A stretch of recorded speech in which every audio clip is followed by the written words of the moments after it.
They wheel an empty casket in from outside, bronze, up on a metal dolly with small rubber tires. O'Donnell and Powers step in front of her. "What are you doing?" she almost asks, then realizes they're trying to shield her, to block her view as it goes by. A doctor urges her to leave. "Do you think seeing a coffin could possibly upset me?" she says. "I've seen my husband die, shot in my arms. His blood is all over me. How can I see anything worse than what I've seen?" The doctor seems to shrink into his white coat, baffled, embarrassed, something like that. She doesn't have space in her brain to wonder or care.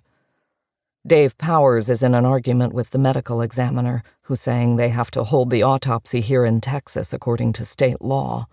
Their voices rise, bouncing off the linoleum. They start to yell in the hallway.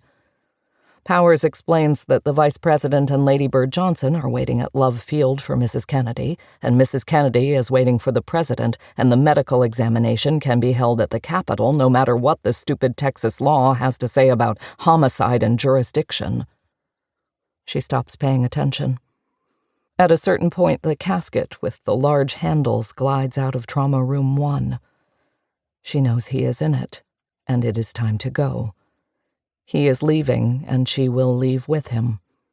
The casket is cool to the touch, and she walks out with it to the hearse. When Clint asks her to come ride in a car behind, she has to explain, "No, Mr. Hill, I'm going to ride with the President." She climbs into the back of the hearse with Jack, and Clint climbs in with her. They ride with their knees scrunched up to their chests. She knows there is more room inside where Jack is. "I should not have allowed you to come here."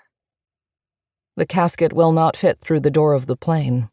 They tilt and try to wedge it in on an angle. She watches from the bottom of the steps. She can feel the heat rising off the tarmac, the crust of his blood on her stockings. She could tell them this won't work at all. It will never fit. The men at the top holding the casket exchange words, but from the base of the steps she can't make them out. Clint glances back at her, a warning look she recognizes a moment before they break the handles off, that awful sound of metal ripped from wood. Then they jam the coffin through the door. She walks up the stairs and follows it into the plane.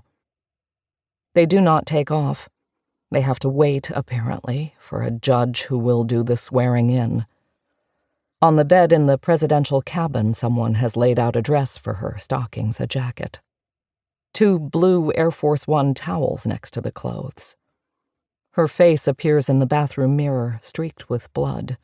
She soaks a tissue and begins to wipe it off. No, a mistake. She should have left it.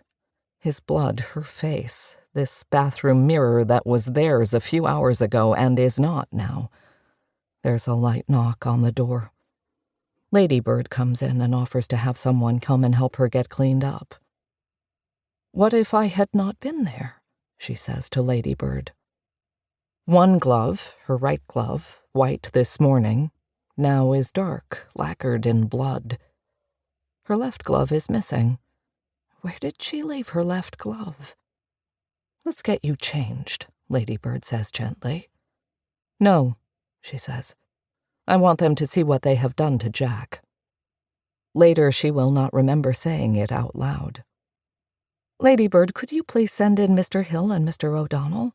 I have to give instructions to send to my mother and Miss Shaw about the children."